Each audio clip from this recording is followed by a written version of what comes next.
In a far distant future, the world has now moved far away from the currency of money to a currency of time. And yes, the time that you see on your watch and everywhere around you. So, instead of paying a few dollars for a cup of coffee, you would be paying 5 minutes of your time that you have left to live for only a warm drink. This is a story about time, and this movie will no doubt leave you checking your watch and making sure you use every single second you have in your life as wisely as you can. But for now, use your time to sit down and watch this video.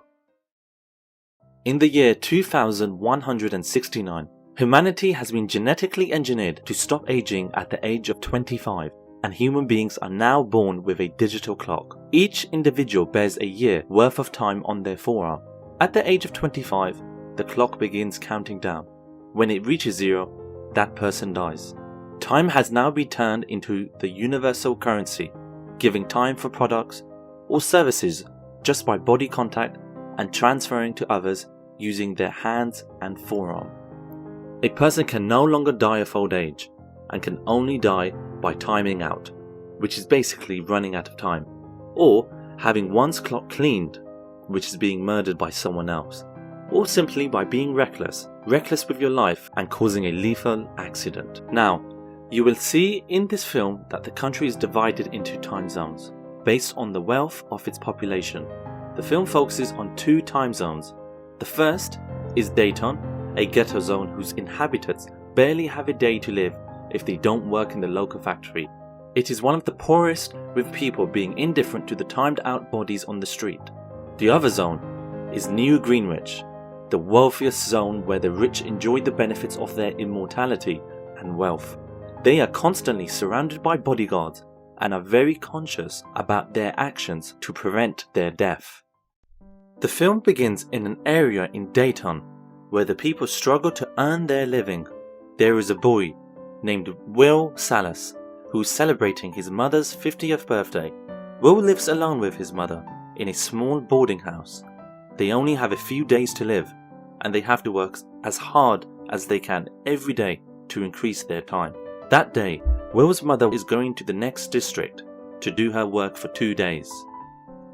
Will runs his daily life as a labourer in a company with an average salary. Will has a close friend named Bora, who already has a wife and child. After work, Will comes to the bar where Bora is drinking. Bora tells Will that there is a rich person in the bar who has hundreds of years in his forearm. Soon, there comes a mafia group called Minutemen, led by Fortis. They come because they hear that there is a rich person in that place. Will sees this and helps the rich man to escape. Will takes the rich man to a hideout in an empty building not far from the bar, so the mafia who chase them begin to lose track of them. Will plans to leave the building tomorrow when it's safe. Will and the rich man named Henry Hamilton have a chat about their lives. Henry tells Will that he lives in New Greenwich and Henry is 105 years old this year. Henry says that he has been delighted with his life so far. However, Hamilton reveals to Will the truth about his wealth. There is enough time for everyone to live a full but ending life, but New Greenwich citizens take and store most of the time for them to live forever and to keep the status quo. Hamilton tells him that for a few to be immortal, many must die. The following day, Will wakes up surprised because the time in his hands has increased to hundreds of years. It turns out that Henry gave his entire 100 years of his time to a sleeping Will, leaving only 5 minutes for himself, whereby he dies on the bridge near the building. Henry gave a final message to Will, not to waste his time. Will visits his friend, Boro, and gives 10 years of his time and says goodbye as he plans to live in New Greenwich with his mother. Meanwhile, Will's mother wants to take a bus to go home from work. Unfortunately, the bus fare has risen from 1 to 2 hours, and Will's mother only has 1.5 hours left. Will's mother has no other choice and is forced to run home. When Will sees that his mother is not on the scheduled bus, he deduces what has happened and begins to run to her. At one point, Will sees his mother and the two are trying to reach other. He attempts to save her, but a second before they can touch, she times out and dies. Will cries very loudly and is in agony at the sight of his mother's death. The next day, Henry's body is found by the police force, better known as the Timekeepers. The Timekeeper is led by Raymond Leon. They conduct an investigation on Henry's body and figure out that someone has cleaned Henry's clock. After Will's mother dies, Will makes up his mind to avenge his mother's death for all those who rule and monopolize time in New Greenwich for their own selfish desires. Will then goes to New Greenwich in a taxi. To cross the New Greenwich border, Will spends months of his time getting into that area. The atmosphere in New Greenwich is very luxurious, from the building to the clothes worn by the people there. Will, who has arrived, immediately books a room at a hotel for him to stay.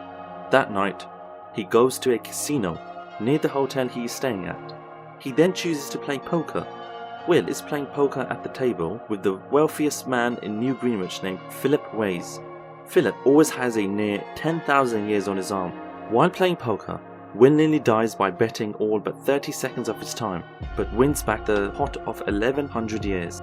When they play, there is a woman who is interested in Will. Philip then introduces the woman as his daughter, Sylvia Ways. Philip also invites Will to a party he's having tomorrow night. Elsewhere, Raymond Leon and his team find out that the last person with Henry was Will and suspect Will of cleaning Hamilton's clock. They head straight to New Greenwich to arrest Will. The next day, Will buys a very expensive car for 50 years and goes straight to the party. Arriving at the party, Philip greets Will and tells him to accompany his daughter to talk. There, they get to know each other a bit better. They dance together and swim on the beach behind her house. Will is then invited to play poker again by Philip, but in the middle of their conversation, Raymond and his team come to interrogate Will. Will explains everything that happened that time, but Raymond doesn't believe his words, and he's very sure that Will was one who cleaned Henry's clock at that time. Leon then confiscates all but 2 hours of Will's time. Will then rebels and takes Sylvia as a hostage in order to escape from that place. He returns to Dayton with her, but he drives into an ambush by Fortis, which knocks both of them unconscious. Fortis attempts to take all of Sylvia's years, but leaves about half an hour when the Timekeepers arrive. Will and Sylvia wake up and visit Boro to get back some time. When they arrive, Boro's wife comes out and informs him that he has died of alcohol overdose by squandering almost a year on drinks and died with 9 years still left. Will spots Sylvia's diamond earrings, and they immediately run to the nearest pawn shop. Sylvia pawns her diamond earrings for more time, but when the pawn shop owner sees that she is desperate, he cheats her by only giving her 2 days. Will then calls Philip Wees and demands a 1,000-year ransom for Sylvia so it will be distributed to the lower class of Dayton. As Leon has already traced the call, he then proceeds to find them. At night, Will takes Sylvia to a small boarding house where Will lives. Here, Will tells him all about his life. Sylvia is getting more interested and more invested in him, and invested in what Will is planning to do, and decides to follow Will's plan. The next day, Will and Sylvia wait for the ransom from Sylvia's father, but they discover that Philip didn't send any money. Will then decides to let Sylvia go, and gives Sylvia a gun to protect herself. Sylvia then calls her father to ask why he didn't send the ransom.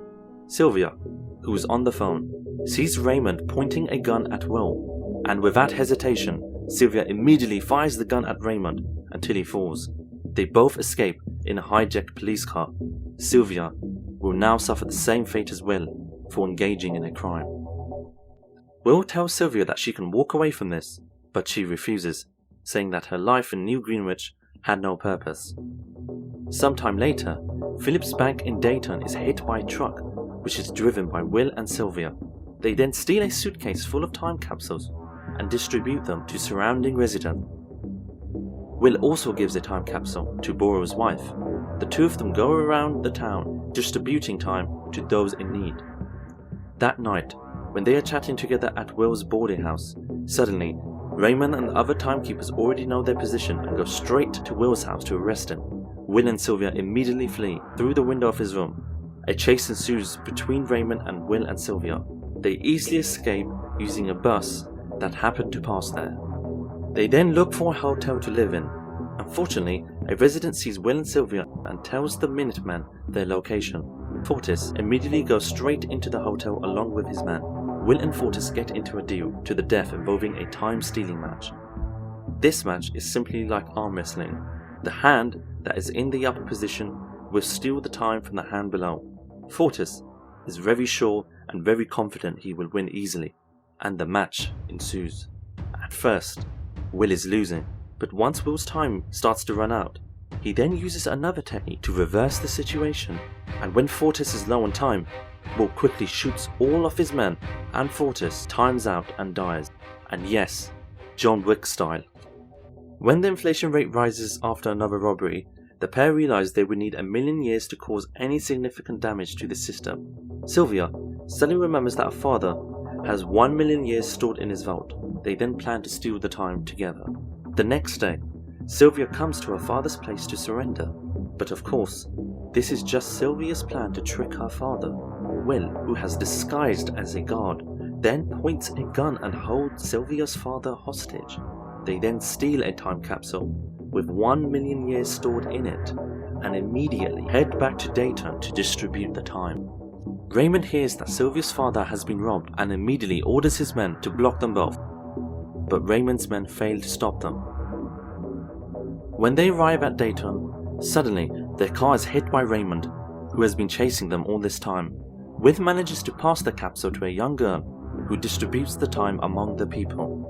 Will and Sylvia immediately run away from that place, but Raymond eventually catches up with Will and Sylvia outside the city, holding them at gunpoint. While Raymond is talking, he realizes that he only has 5 seconds left. Raymond immediately times out and dies. Unfortunately, the time in the hands of Will and Sylvia is also running out. There's only 1 minute left before they time out. Will suddenly remembers that in the timekeeper's car, there is a device to replenish time. Will gets to the car first and he immediately feels the time in his hands and runs towards Sylvia. This scene is similar to the way how he failed to save his mother, and so he runs fast and saves Sylvia with just a second to spare. At the end of the story, everyone in Dayton has had enough of the time they need, and they now cross time zones, signifying the end of inequality among the people. The last scene shows Will and Sylvia, who are still fugitives, preparing to rob a huge time bag and continue disrupting the unfair system. That's the ending of the movie In Time. If you enjoyed this video, please consider to like and subscribe, and watch all our other videos in our channel. Thank you, and see you next time.